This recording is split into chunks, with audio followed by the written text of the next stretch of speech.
ಎಲ್ಲ ವೀಕ್ಷಕ ಬಾಂಧವರಿಗೆ ಮತ್ತೊಮ್ಮೆ ನಮ್ಮ ಯೂಟ್ಯೂಬ್ ಚಾನಲ್ಗೆ ಸ್ವಾಗತ ಹೇಳ್ತಾ, ನಾವು ವಿಲೇಜ್ ಅಕೌಂಟೆಂಟ್ ಮತ್ತು PDO ಎಕ್ಸಾಮ್ ಯಾರು ಅಪಿಯರ್ ಆಗಬೇಕಂತ ಮಾಡಿದ್ದೀರಿ ಅವರಿಗೆ ಒಂದು ಸಹಾಯವಾಗಲಿ ಅಂತ ಅವರಿಗೆ ಒಂದು ಕಂಪ್ಯೂಟರ್ ಎಕ್ಸಾಮ್ 35 ಮಾರ್ಕಸಿಂದು 35 ಮಾರ್ಕಸಿಂದು ಒಂದು ಕಂಪ್ಯೂಟರ್ ಎಕ್ಸಾಮ್ ಅಂತ ಕಂಪ್ಯೂಟರ್ ಸಬ್ಜೆಕ್ಟ್ ಇರುತ್ತೆ. ಅವರಿಗೆ ಅನುಕೂಲ ಆಗಲಿ ಅಂತ ನಾವು ಕಂಪ್ಯೂಟರ್ ತರಬೇತಿಯನ್ನು ಪ್ರಾರಂಭ ಮಾಡಿದ್ದೀವಿ. ಮೊದಲಿಗೆ ಕಂಪ್ಯೂಟರ್ ಥಿಯರಿ ಬಗ್ಗೆ ನಾವು ಹೇಳ್ತಾ ಹೋಗ್ತೀವಿ. ನಂತರ ಮಲ್ಟಿಪಲ್ ಚಾಯ್ಸ್ ಕ್ವೆಶನ್ಸ್ ಬಗ್ಗೆ ಹೇಳ್ತಾ ಹೋಗ್ತೀವಿ. ನಂತರ ಪ್ರಾಕ್ಟಿಕಲ್ ನಿಮಗೆ ಯಾವ ಥರ ನಾಲೆಜ್ ಇರಬೇಕು ಅನ್ನೋದ್ರ ಬಗ್ಗೆ ನಾವು ಒಂದು ಸೀರೀಸ್ ಆಗಿ ಒಂದೊಂದು ಯೂಟ್ಯೂಬ್ನಲ್ಲಿ ಬಿಡ್ತಾ ಇರ್ತೀವಿ. ನೀವು ನಮ್ಮ ಚಾನಲ್ಗೆ ಹೊಸದಾಗಿದ್ದರೆ ಸಬ್ಸ್ಕ್ರೈಬ್ ಬಟನನ್ನು ಪ್ರೆಸ್ ಮಾಡಿ ಮತ್ತು ಬೆಲ್ ಐಕಾನನ್ನು ಪ್ರೆಸ್ ಮಾಡಿ ಅಂತ ಕೇಳ್ತಾ, ಈಗ ನಿನ್ನೆ ಕ್ಲಾಸ್ನಲ್ಲಿ ನಾವು ಕಂಪ್ಯೂಟರ್ ಅಂದ್ರೇನು, ಕಂಪ್ಯೂಟರ್ ಡೆಫಿನಿಷನ್, ಇಲೆಕ್ಟ್ರಾನಿಕ್ ಅಂದ್ರೇನು, ಎಲೆಕ್ಟ್ರಿಕಲ್ ಅಂದ್ರೇನು, ಕಂಪ್ಯೂಟರ್ ಕ್ಯಾರೆಕ್ಟರಿಸ್ಟಿಕ್ಸ್ ಕಂಪ್ಯೂಟರ್ ಗುಣಗಳ ಲಕ್ಷಣಗಳೇನು, ಬ್ಲಾಕ್ ಡಯಾಗ್ರಾಮ್ ಆಫ್ ಕಂಪ್ಯೂಟರ್ ಅಂದರೆ ಏನು, ALU ಅಂದರೆ ಏನು, CPU ಅಂದರೆ ಏನು, ಕಂಟ್ರೋಲ್ ಯೂನಿಟ್ ಅಂದರೆ ಏನು, ಕಂಪ್ಯೂಟರ್ ಜನ್ರೇಷನ್ಸ್ ಅಂತ ಏನು ಹೇಳ್ತೀವಿ, first generation computer, second generation computer, third generation computer, fourth generation computer, ಕಂಪ್ಯೂಟರ್ನ ಫಾದರ್ ಆಫ್ ಕಂಪ್ಯೂಟರ್ ಅಂತ ಯಾರಿಗೆ ಕರೀತಾರೆ, ಫಸ್ಟ್ ಕಂಪ್ಯೂಟರ್ ಅಂತ ಎದಕ್ಕೆ ಕರೀತಾರೆ, ಕಂಪ್ಯೂಟರ್ ಶಾಖೆಗಳು ಯಾವ್ಯಾವು, ಹಾರ್ಡ್ವೇರ್ ಅಂದರೆ ಏನು, ಸಾಫ್ಟ್ವೇರ್ ಅಂದರೆ ಏನು, ಸಾಫ್ಟ್ವೇರ್ನಲ್ಲಿ ಎಷ್ಟು ವಿಧಗಳು, general purpose software, application software, development software, system software, ಇವುಗಳ ಬಗ್ಗೆ ನಾವು ನಿನ್ನೆ ಕ್ಲಾಸ್ನಲ್ಲಿ ಎಲ್ಲ ಹೇಳಿದ್ದೀವಿ. ಅದು ಒಂದು ವಿಡಿಯೋನ ಬಿಟ್ಟಿದ್ದೀವಿ, ನೀವು ಅದನ್ನು ವಾಚ್ ಮಾಡ್ಬೋದು. ಈಗ ಮುಂದಿನ ಭಾಗದಲ್ಲಿ ಜನರಲ್ ಪರ್ಪಸ್ ಸಾಫ್ಟ್ವೇರ್ ಅಂದರೆ ಏನಂತ ತಿಳಿದುಕೊಳ್ಳೋಣ. The software used for general work are generally by all is called as A general purpose software. Common ಆಗಿ ಎಲ್ಲರಿಗೂ ಯೂಸ್ ಮಾಡಲಿಕ್ಕೆ ಬರಬೇಕು ಅಂಥ ಸಾಫ್ಟ್ವೇರಿಗೆ ನಾವು ಏನಂತ ಕರಿತೀವಿ, ಜನರಲ್ ಪರ್ಪಸ್ ಸಾಫ್ಟ್ವೇರ್ ಅಂತ ಕರಿತೀವಿ. ಫಾರ್ ಎಕ್ಸಾಂಪಲ್ MS ವರ್ಡ್ ಆಗಿರ್ಬೋದು, MS ಎಕ್ಸೆಲ್ ಆಗಿರ್ಬೋದು, ಇವಕ್ಕೆ ನಾವು ಜನರಲ್ ಪರ್ಪಸ್ ಸಾಫ್ಟ್ವೇರ್ ಅಥವಾ ಸಾಮಾನ್ಯ ಉದ್ದೇಶದ ಸಾಫ್ಟ್ವೇರ್ ಅಂತ ಕರಿತೀವಿ. ಇದನ್ನು ಮೈಕ್ರೋಸಾಫ್ಟ್ ವರ್ಡ್ ಆಗಿರ್ಬೋದು, Microsoft Excel, Microsoft PowerPoint, ಇವುಗಳಿಗೆ ಜನರಲ್ ಪರ್ಪಸ್ ಸಾಫ್ಟ್ವೇರ್ ಅಂತ ಕರಿತೀವಿ. ನೆಕ್ಸ್ಟ್ ಬರೋದು application software. The software used for particular work. ಒಂದು ಕಾಮನ್ ಆಗಿ ಪರ್ಟಿಕ್ಯುಲರ್ ಯಾವುದೋ ಒಂದು ಉದ್ದೇಶಕ್ಕೆ ಮಾತ್ರ ಅದು ಸೀಮಿತ ಆಗಿರುತ್ತೆ. ಅದಕ್ಕೆ ನಾವು ಏನಂತ ಕರಿತೀವಪ್ಪ ಅಂದರೆ ಅಪ್ಲಿಕೇಶನ್ ಸಾಫ್ಟ್ವೇರ್ ಅಂತ ಕರಿತೀವಿ. ನಿರ್ದಿಷ್ಟ ಕೆಲಸಕ್ಕಾಗಿ ಬಳಸುವ ಸಾಫ್ಟ್ವೇರನ್ನು ಅಪ್ಲಿಕೇಶನ್ ಸಾಫ್ಟ್ವೇರ್ ಅಂತ ಕರಿತೀವಿ.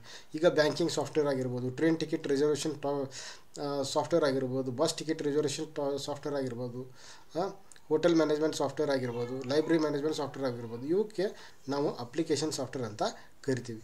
ಈ ಅಪ್ಲಿಕೇಶನ್ ಸಾಫ್ಟ್ವೇರ್ ಮತ್ತು ಜನರಲ್ ಪರ್ಪಸ್ ಸಾಫ್ಟ್ವೇರನ್ನ ರೆಡಿ ಮಾಡಲಿಕ್ಕೆ ಯಾವ ಸಾಫ್ಟ್ವೇರನ್ನ ಯೂಸ್ ಮಾಡ್ತೀವಲ್ಲ ಅವಕ್ಕೆ ನಾವು ಏನಂತ ಕರಿತೀವಪ್ಪ ಅಂತಂದರೆ ಡೆವಲಪ್ಮೆಂಟ್ ಸಾಫ್ಟ್ವೇರ್ ಅಂತ ಕರಿತೀವಿ, ಅಥವಾ ಪ್ರೋಗ್ರಾಮಿಂಗ್ ಲ್ಯಾಂಗ್ವೇಜ್ ಅಂತ ಕರಿತೀವಿ. ಈಗ ಸಾಫ್ಟ್ವೇರ್ ಇಂಜಿನಿಯರ್ಸ್ ಅಂತ ನಾವು ಏನು ಕರಿತೀವಿ, ಆ ಸಾಫ್ಟ್ವೇರ್ ಇಂಜಿನಿಯರ್ಸ್ ಎಲ್ಲ ಪ್ರೋಗ್ರಾಮನ್ನು ಬರೆಯೋದು ಒಳಗಡೆ ಅಂದರೆ ಈ ಡೆವಲಪ್ಮೆಂಟ್ ಸಾಫ್ಟ್ವೇರ್ ಅಥವಾ ಪ್ರೋಗ್ರಾಮಿಂಗ್ ಲ್ಯಾಂಗ್ವೇಜನ್ನು ಯೂಸ್ ಮಾಡಿಕೊಂಡು ಸಾಫ್ಟ್ವೇರ್ಗಳನ್ನು ರೆಡಿ ಮಾಡ್ತಾರೆ. ಆ ಡೆವಲಪ್ಮೆಂಟ್ ಸಾಫ್ಟ್ವೇರ್ನಲ್ಲಿ ಮತ್ತೆ 3 ಟೈಪನ್ನು ಕ್ಲಾಸಿಫೈ ಮಾಡ್ತಾರೆ. ಒಂದನೇದು ಫಸ್ಟ್ ಮಷಿನ್ ಲ್ಯಾಂಗ್ವೇಜ್ ಅಂತ. ಮಷಿನ್ ಲ್ಯಾಂಗ್ವೇಜ್ ಅಂದರೆ ಕಂಪ್ಯೂಟರ್ಗೆ ನಾವು ಇಂಗ್ಲೀಷ್ನಲ್ಲಿ ಟೈಪ್ ಮಾಡ್ತೀವಿ ಅಂದರೆ ಇಂಗ್ಲೀಷ್ ಅಂಡರ್ಸ್ಟ್ಯಾಂಡ್ ಮಾಡ್ಕೋತೈತಿ. ಆಮೇಲೆ ಕನ್ನಡ ಮಾಡ್ತೈತಿ ಅಂದರೆ ಕನ್ನಡ ಅಂಡರ್ಸ್ಟ್ಯಾಂಡ್ ಮಾಡ್ಕೋತೈತಿ. ಆ ಥರ ಇರೋದಿಲ್ಲ. ಕಂಪ್ಯೂಟ್ರಿಗೆ ಅಂಡರ್ಸ್ಟ್ಯಾಂಡ್ ಮಾಡ್ಕೊಳ್ಳುವಂಥ ಲ್ಯಾಂಗ್ವೇಜ್ ಯಾವುದಪ್ಪ ಅಂದರೆ ಮಷಿನ್ ಲ್ಯಾಂಗ್ವೇಜ್ ಅಥವಾ ಬೈನರಿ ಡಿಜಿಟ್ಸ್ ಅಂತ ಹೇಳ್ತೀವಿ. 0 ಮತ್ತು 1ಗೆ ನಾವು ಬೈನರಿ ಡಿಜಿಟ್ಸ್ ಅಂತ ಹೇಳ್ತೀವಿ. ಇದ್ರ ಮೂಲಕ ಕಂಪ್ಯೂಟರ್ ಅಂಡರ್ಸ್ಟ್ಯಾಂಡ್ ಮಾಡ್ಕೋತೈತಿ. ಕಂಪ್ಯೂಟರ್ನ ಅದು ಒಳಗಡೆ ಇಂಟರ್ನಲ್ಲಿ ನಾವು ಇಂಗ್ಲೀಷ್ನಲ್ಲಿ ಟೈಪ್ ಮಾಡಿದ್ರು ಅದು ಒಳಗಡೆ ಅದು ಮಷಿನ್ ಲೆವೆಲ್ ಲ್ಯಾಂಗ್ವೇಜ್ಗೆ ಕನ್ವರ್ಟ್ ಮಾಡಿಕೊಂಡು ಅಂಡರ್ಸ್ಟ್ಯಾಂಡ್ ಮಾಡ್ಕೋತೈತಿ. ಆಮೇಲೆ ನೆಕ್ಸ್ಟ್ ನಮಗೆ ಇಂಗ್ಲೀಷ್ನಲ್ಲೇ ರೆಸ್ಪಾನ್ಸನ್ನು ಮಾಡ್ತೈತಿ. ಅಸೆಂಬ್ಲಿ ಲೆವೆಲ್ ಲ್ಯಾಂಗ್ವೇಜ್ ಅಂತ ಬಂತು. ನೆಕ್ಸ್ಟ್ ಮಿನಿಮಾನಿಕ್ ಕೋಡ್ ಅಂತ ಒಳಗಡೆ ಯೂಸ್ ಮಾಡ್ತಾಯಿದ್ರು. 3 ಕ್ಯಾರೆಕ್ಟರ್ಸನ್ನು ಯೂಸ್ ಮಾಡ್ತಾಯಿದ್ರು. ಆ್ಯಡ್ 2,1, 5 ಸಬ್ಟ್ರಾಕ್ಟ್ 5,1, ಈ ಥರ ಅಸೆಂಬ್ಲಿ ಲೆವೆಲ್ ಲ್ಯಾಂಗ್ವೇಜ್ ಅಂತ ಬಂತು. ನೆಕ್ಸ್ಟ್ ಹೈ ಲೆವೆಲ್ ಲ್ಯಾಂಗ್ವೇಜ್ ಅಂತ ಬಂತು. It is English like language. ಈಗ ಅಟ್ ಪ್ರೆಸೆಂಟ್ ಎಲ್ಲ ಸಾಫ್ಟ್ವೇರ್ ಇಂಜಿನಿಯರ್ಸ್ ಎಲ್ಲ ಏನು ವರ್ಕ್ ಮಾಡ್ತಾ ಇದ್ದಾರೆ, ಡೆವಲಪ್ಮೆಂಟ್ ಸಾಫ್ಟ್ವೇರ್ ಏನು ರೆಡಿ ಮಾಡ್ತಾರಲ್ಲ ಅವರೆಲ್ಲ ಬರಿತಾ ಇರೋದು ಹೈ ಲೆವೆಲ್ ಲ್ಯಾಂಗ್ವೇಜ್ನಲ್ಲಿ ಬರೀತಾರೆ. It is English like language. ಅದರೊಳಗೆ ಫಸ್ಟ್ ಬಂದಿದ್ದು ಯಾವುದಪ್ಪ ಅಂದರೆ ಬೇಸಿಕ್ ಅಂತ, beginners all purpose symbolic instruction code ಅಂತ. ನೆಕ್ಸ್ಟ್ ಬಂದಿದ್ದು ಕೋಬಾಲ್ ಅಂತ, ಕಾಮನ್ ಬಿಸ್ನೆಸ್ ಓರಿಯೆಂಟೆಡ್ ಲ್ಯಾಂಗ್ವೇಜ್ ಅಂತ. ಫೋರ್ಟ್ರಾನ್ ಅಂತ ಬಂತು, ಫಾರ್ಮುಲಾ ಟ್ರಾನ್ಸ್ಲೇಷನ್ ಅಂತ. Next C language, C++, visual C, Java, visual basic, .NET, Python, ಈ ಥರ ಬೇರೆ ಬೇರೆ ಬೇರೆ ಲ್ಯಾಂಗ್ವೇಜಸ್ ಬಂದು. ಈ ಡೆವಲಪ್ಮೆಂಟ್ ಸಾಫ್ಟ್ವೇರ್ ಒಳಗಡೆ ಕನ್ವರ್ಟರ್ಸ್ ಅಂತ ಬರ್ತವೆ. ಕನ್ವರ್ಟರ್ಸ್ ಅಂದರೆ ಅದ್ರ ಕೆಲಸ ಏನಪ್ಪ ಅಂತಂದರೆ, ಇಟ್ ಕನ್ವರ್ಟ್ಸ್, ಇದು ಇಡೀ ಪ್ರೋಗ್ರಾಮನ್ನು ಉನ್ನತ ಮಟ್ಟದ ಭಾಷೆಯಾಗಿ, ಯಂತ್ರ ಭಾಷೆಗೆ ಮತ್ತು ಯಂತ್ರದ ಇಂಗ್ಲೀಷ್ ಲ್ಯಾಂಗ್ವೇಜ್ ಅಂತ ಬರಬೇಕಿಲ್ಲ, ಇಂಗ್ಲೀಷ್ ಲ್ಯಾಂಗ್ವೇಜ್ನಿಗೆ ಕನ್ವರ್ಟ್ ಮಾಡುತ್ತೆ. ಇದು it converts whole program into high level language to machine level language, machine level language to high level language. Machine level language ಅಂದರೆ 0 ಮತ್ತು 1ಗೆ ಅದು ಆಟೋಮೆಟಿಕ್ಕಾಗಿ ಕನ್ವರ್ಟ್ ಮಾಡುತ್ತೆ, ಮತ್ತು ನಮಗೆ ಇಂಗ್ಲೀಷ್ನಲ್ಲಿ ಮತ್ತೆ ಆನ್ಸರನ್ನು ಕೊಡುತ್ತೆ. ಇದಕ್ಕೆ ಕಂಪೈಲರ್ ಅಂತ ಕರಿತೀವಿ. ಕಂಪೈಲರ್ ಏನು ಮಾಡುತ್ತೆ, ಹೋಲ್ ಪ್ರೋಗ್ರಾಮ್ ಅಂದರೆ ನೀವು ಒಂದು ಪ್ರೋಗ್ರಾಮ್ ಫುಲ್ ಕಂಪ್ಲೀಟ್, ಒಂದು 100 ಲೈನ್ಸ್ ಇರ್ಬೋದು, 10 ಲೈನ್ಸ್ ಇರ್ಬೋದು, ಆ ಪ್ರೋಗ್ರಾಮನ್ನು ಫುಲ್ಲು ಬರೀ ಮಟ್ಟ ಅದು ಏನು ಎಕ್ಸಿಕ್ಯೂಟ್ ಮಾಡೋದಿಲ್ಲ, ನೀವು ಅಲ್ಲಿ ಮಟ್ಟ ಅದು ಏನು ಮಾಡೋದಿಲ್ಲ. ಅದು ನೀವು ಯಾವಾಗ ಎಕ್ಸಿಕ್ಯೂಟ್ ಮಾಡ್ತಿರಲ್ಲ ಆವಾಗ ಅದು ಎಲ್ಲೆಲ್ಲಿ ಎರರ್ಸ್ ಇದ್ದಾವೆ ಅದನ್ನು ತೋರಿಸ್ತೈತಿ.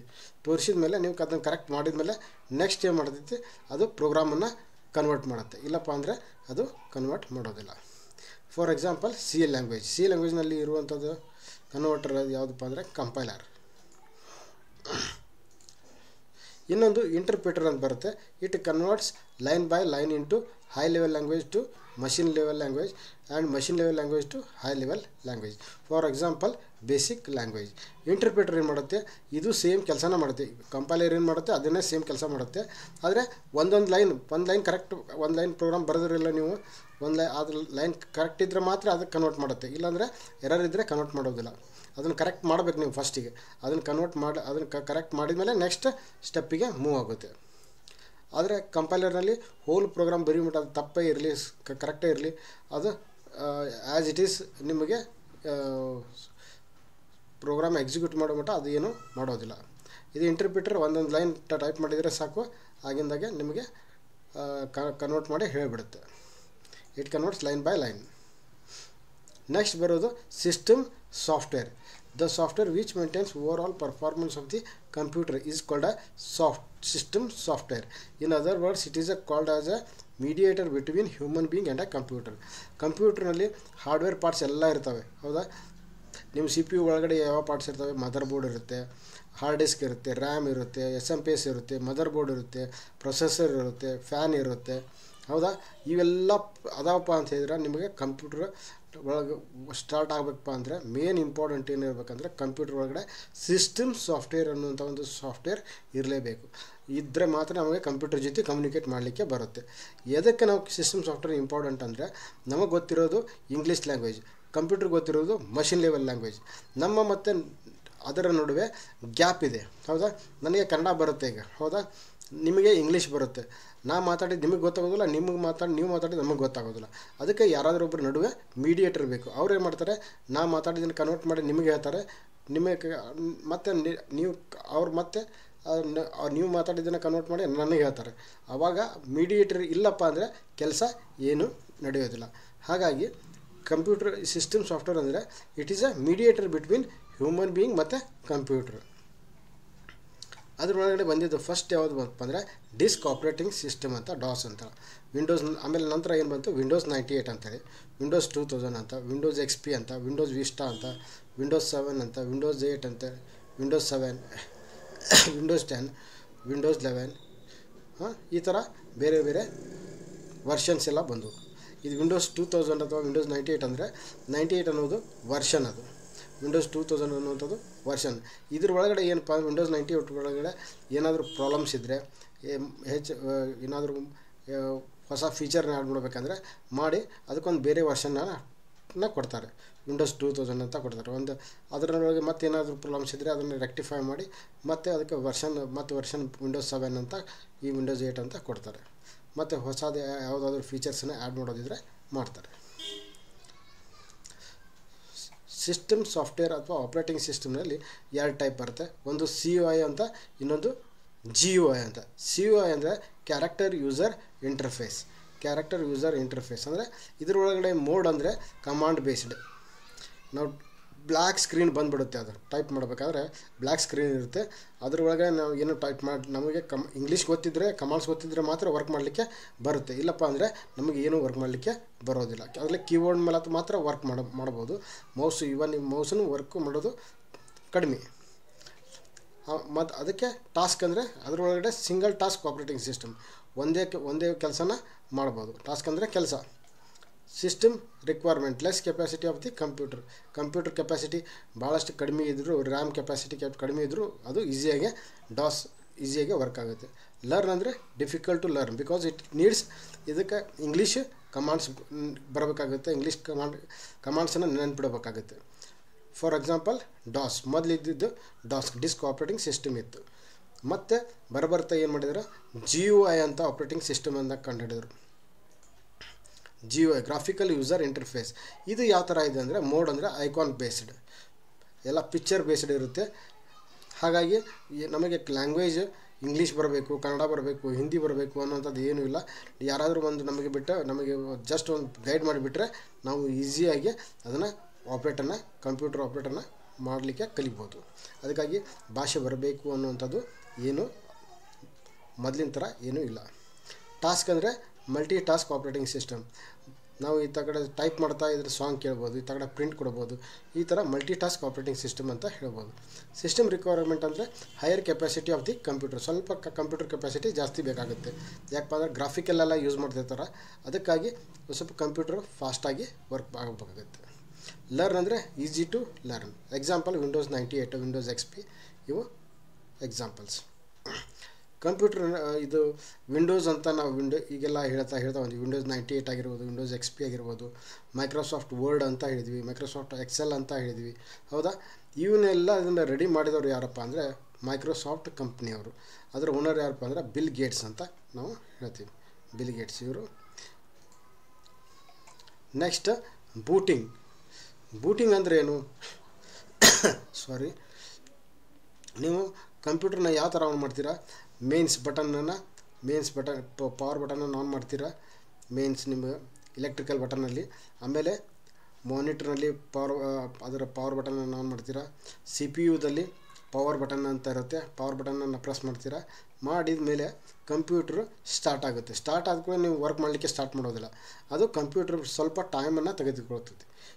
ಆಮೇಲೆ ನೆಕ್ಸ್ಟ್ ನೀವು ಅದೆಲ್ಲ ಲೋಡಿಂಗ್ ಎಲ್ಲ ಆದಮೇಲೆ ನೀವು ನಿಮ್ಮ ಕೆಲಸವನ್ನು ಸ್ಟಾರ್ಟ್ ಮಾಡ್ತೀರಾ.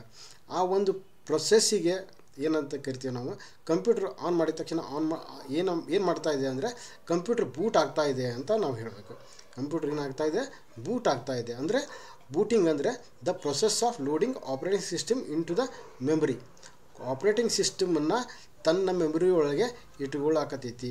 ಆ ಒಂದು ಪ್ರೊಸೆಸ್ಸಿಗೆ ನಾವು ಬೂಟಿಂಗ್ ಅಂತ ಕರಿತೀವಿ. ಗೊತ್ತಾಯ್ತಲ್ಲ? ಬೂಟಿಂಗ್ ಅಂದರೆ the process of loading operating system in to the computer memory is called a booting. Next ಬರೋದು ಬೂಟಿಂಗ್ ಪ್ರೊಸೆಸ್. ಆ ಬೂಟಿಂಗನ್ನು ಅಂದರೆ ಆಪ್ರೇಟಿಂಗ್ ಸಿಸ್ಟಮ್ ತನ್ನ ಮೆಮರಿ ಒಳಗೆ ಇಟ್ಕೊಳ್ಳೋದಕ್ಕೆ ನಾವು ಬೂಟಿಂಗ್ ಅಂತ ಹೇಳ್ತೀವಿ.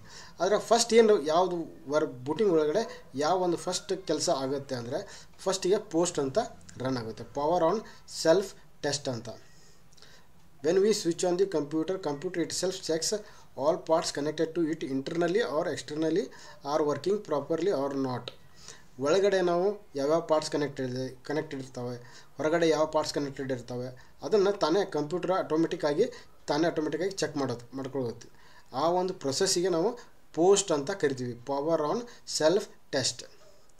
ಅವು ಯಾವುದಾದ್ರೂ ಒಂದು ಪಾರ್ಟ್ ಪ್ರಾಬ್ಲಮ್ ಇದ್ದರೆ ಅದು ಬೀಪ್ ಸೌಂಡ್ ಕೊಡುತ್ತೆ ಅಥವಾ ಮೆಸೇಜ್ ಕೊಡುತ್ತೆ. ಅದರ ಮೇಲೆ ಹಾರ್ಡ್ವೇರ್ ಇಂಜಿನಿಯರ್, ಅದನ್ನು ರಿಪೇರಿ ಮಾಡೋರು, ಈಗ ನಾವು ಹಾರ್ಡ್ವೇರ್ ಇಂಜಿನಿಯರ್ ಅಂತ ಕರಿತೀವಿ. ಹಾರ್ಡ್ವೇರ್ ಇಂಜಿನಿಯರ್ ಮಾಡ್ತಾರೆ, ಅದನ್ನು ರೆಕ್ಟಿಫೈ ಮಾಡ್ತಾರೆ. ನಂತರ ಅದು ನೆಕ್ಸ್ಟ್ ಸ್ಟೆಪ್ಪಿಗೆ ಮೂವ್ ಆಗುತ್ತೆ. ಗೊತ್ತಾಯ್ತಲ್ಲ? ಬೂಟಿಂಗ್ ಪ್ರೊಸೆಸ್ನಲ್ಲಿ ಫಸ್ಟ್ ರನ್ ಆಗೋದು ಪೋಸ್ಟ್ ಅಂತ. ನೆಕ್ಸ್ಟ್ ಏನಾಗುತ್ತೆ, ಬೂಟ್ ಸ್ಟ್ರ್ಯಾಪ್ ಪ್ರೋಗ್ರಾಮ್ ಅನ್ನುವಂಥದ್ದು ಅದು ಆಪ್ರೇಟಿಂಗ್ ಸಿಸ್ಟಮನ್ನು ಲೋಡ್ ಮಾಡ್ಕೊಳ್ಳಿಕ್ಕೆ ಹೆಲ್ಪ್ ಮಾಡುತ್ತೆ. ಬೂಟ್ ಸ್ಟ್ರ್ಯಾಪ್ ಪ್ರೋಗ್ರಾಮ್ ಅಂತ. ನೆಕ್ಸ್ಟ್ ಏನಾಗುತ್ತೆ, ಸಿಸ್ಟಮ್ ಫೈಲ್ಸ್ ಲೋಡ್ ಆಗ್ತವೆ. IO.sys ಆಗಿರ್ಬೋದು, MS.sys ಆಗಿರ್ಬೋದು, command.com ಆಗಿರ್ಬೋದು, config.sys, autoexe. ಇವು ಸಿಸ್ಟಮ್ ಫೈಲ್ಸ್ ಅಂತ ನಾವು ಕರಿತೀವಿ. ಇವನ್ನ ತನ್ನ ಮೆಮೊರಿ ಒಳಗೆ ಅದು ಲೋಡ್ ಮಾಡಿ ಇಟ್ಕೊಳ್ಳುತ್ತೆ. ಅಕಸ್ಮಾತ್ ಇದು ಯಾವುದಾದ್ರೂ ಒಂದು ಫೈಲ್ ಮಿಸ್ ಆಯಿತು, ಡಿಲೀಟ್ ಮಾಡಿದಿರಿ ಅಥವಾ ಕರಪ್ಟ್ ಆಯಿತು ಅಂತ ಹೇಳಿದರೆ ಆವಾಗ ಕಂಪ್ಯೂಟ್ರನ್ನ ನಾವು ಆನ್ ಮಾಡಿದ ತಕ್ಷಣ ಆವಾಗ ಅದು ವಿಂಡೋಸಿಗೆ ಬರೋದಿಲ್ಲ. ಆವಾಗ ಏನಾಗುತ್ತೆ ಮೆಸೇಜ್ ಕೊಡುತ್ತೆ ಅಂದರೆ ಇನ್ಸರ್ಟ್ ಎ ಬೂಟೇಬಲ್ ಡಿಸ್ಕ್ ಅಂತ ಕೊಡುತ್ತೆ. ಅಂದರೆ ಬೂಟೇಬಲ್ ಅಂದರೆ ಆಪ್ರೇಟಿಂಗ್ ಸಿಸ್ಟಮ್ ಇರುವಂಥ ಒಂದು ಡಿಸ್ಕ್ ಅಥವಾ CD-ನ ಅಥವಾ ಪೆನ್ ಡ್ರೈವನ್ನು ನೀವು CD-ನ ಅದ್ರೊಳಗೆ ಕಂಪ್ಯೂಟರ್ ಒಳಗಡೆ ಹಾಕಿ ಮತ್ತೆ ಇನ್ನೊಮ್ಮೆ ಆಪ್ರೇಟಿಂಗ್ ಸಿಸ್ಟಮ್ ಫೈಲ್ಸನ್ನು ರೀಲೋಡ್ ಮಾಡಿ ಅಂತ ಹೇಳಿದಾಗೆ.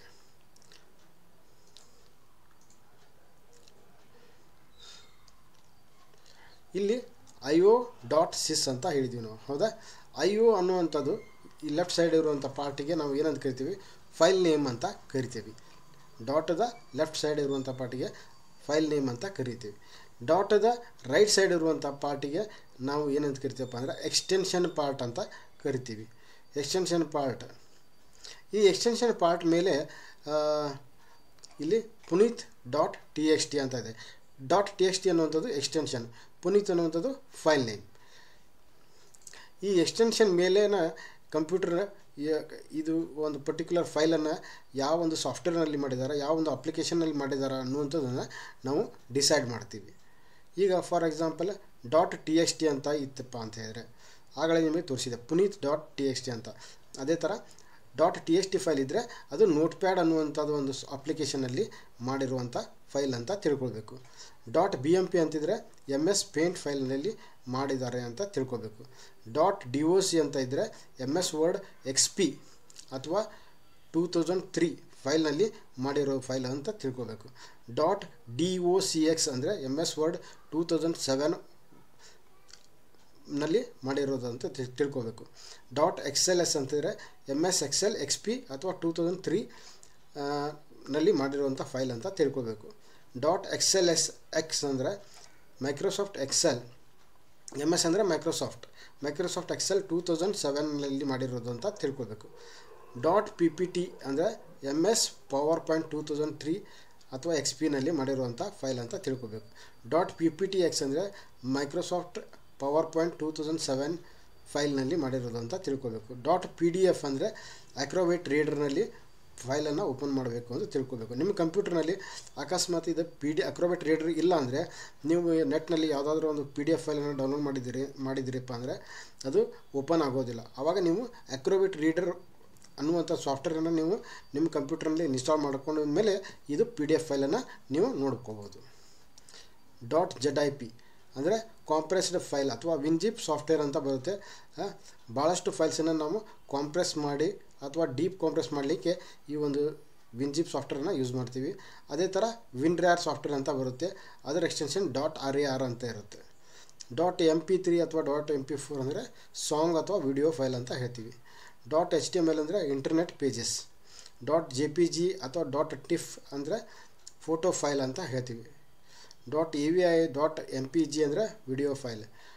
.mdb ಅಂದರೆ MS Access ಫೈಲ್ ಅಥವಾ ಡೇಟಾಬೇಸ್ ಮ್ಯಾನೇಜ್ಮೆಂಟ್ DBMS ಅಂದರೆ ಡೇಟಾಬೇಸ್ ಮ್ಯಾನೇಜ್ಮೆಂಟ್ ಸಿಸ್ಟಮ್. ಇದನ್ನು ನಿಮ್ಮ 1 ಮಾರ್ಕಸ್ ಕ್ವಶನ್ಗೆ ಕೇಳ್ಬೋದು.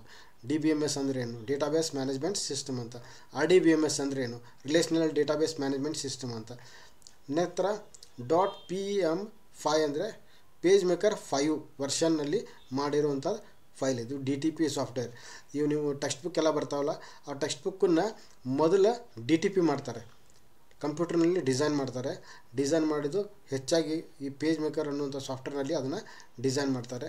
ಡಿಸೈನ್ ಮಾಡಿದ ಪ್ರಿಂಟಿಂಗ್ ಪ್ರೆಸ್ನಲ್ಲಿ ನೀವು ಹೋದ್ರಿಪ್ಪ ಅಂದರೆ ನಿಮಗೆ ಗೊತ್ತಾಗುತ್ತೆ.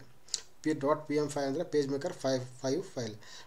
.p65 ಅಂದರೆ ಪೇಜ್ ಮೇಕರ್ 6.5 ಫೈಲ್ DTP ಸಾಫ್ಟ್ವೇರ್ನಲ್ಲಿ ಮಾಡಿರೋದು. .pmd ಅಂದರೆ ಪೇಜ್ ಮೇಕರ್ 7 ವರ್ಷನಲ್ಲಿ ಮಾಡಿರುವಂಥ ಒಂದು ಫೈಲ್. .cdr ಅಂದರೆ ಕೋರಲ್ ಡ್ರಾ ಫೈಲ್. ಈ ಫ್ಲೆಕ್ಸ್ ಬ್ಯಾನರ್ಸ್ ಎಲ್ಲ ಬರ್ತವೆ, ಹೌದಾ. ಫ್ಲೆಕ್ಸ್ ಬ್ಯಾನರ್ಸ್ ಆಗಿರ್ಬೋದು, ಅಂಗಡಿ ಬೋರ್ಡ್ಸ್ ಎಲ್ಲ ಬರ್ತವೆ. ಆಮೇಲೆ ಬುಕ್ಕಿನ cover page designing, visiting card ಅಥವಾ ಮ್ಯಾರೇಜ್ ಕಾರ್ಡ್ ಆಗಿರ್ಬೋದು, ಇವನ್ನೆಲ್ಲ ಡಿಸೈನ್ ಮಾಡೋದು .cdr ಕೊರಲ್ ಡ್ರಾ ಫೈಲ್ನಲ್ಲಿ ಮಾಡ್ತಾರೆ. ಅದರ ಎಕ್ಸ್ಟೆನ್ಷನ್ .cdr ಅಂತ ಇರುತ್ತೆ. .psd ಅಂದರೆ ಫೋಟೋಶಾಪ್ ಫೈಲ್. ಫೋಟೋಶಾಪ್ನಲ್ಲಿ ಫೋಟೋ ಎಡಿಟಿಂಗ್ ಆಗಿರ್ಬೋದು, ಫೋಟೋ ಮಿಕ್ಸಿಂಗ್ ಆಗಿರ್ಬೋದು, ಆ ಫೈಲ್ ಎಕ್ಸ್ಟೆನ್ಷನ್ .psd ಅಂತ ಇರುತ್ತೆ. .drw ಅಂದರೆ ಆಟೋಕ್ಯಾಡ್ ಫೈಲ್. ಇದು ಬಿಲ್ಡಿಂಗ್ ಡಿಸೈನ್ಸ್ ಎಲ್ಲ ಮಾಡ್ತಾರಲ್ಲ, ಅದು ಆಟೋಕ್ಯಾಡ್ ಅನ್ನುವಂಥ ಸಾಫ್ಟ್ವೇರ್ನಲ್ಲಿ ಡಿಸೈನ್ ಮಾಡ್ತಾರೆ. ಅದರದ್ದು ಎಕ್ಸ್ಟೆನ್ಷನ್ .drw ಅಂತ ಇರುತ್ತೆ. .nrg ಅಥವಾ .iso ಅಂತಂದರೆ ನೀರೋ ಅಂತ ಒಂದು ಅಪ್ಲಿಕೇಶನ್ ಸಾಫ್ಟ್ವೇರ್ ಬರುತ್ತೆ. CD ರೈಟ್ ಮಾಡಲಿಕ್ಕೆ ಈ ನೀರೋ ಸಾಫ್ಟ್ವೇರನ್ನು ಯೂಸ್ ಮಾಡ್ತಾರೆ.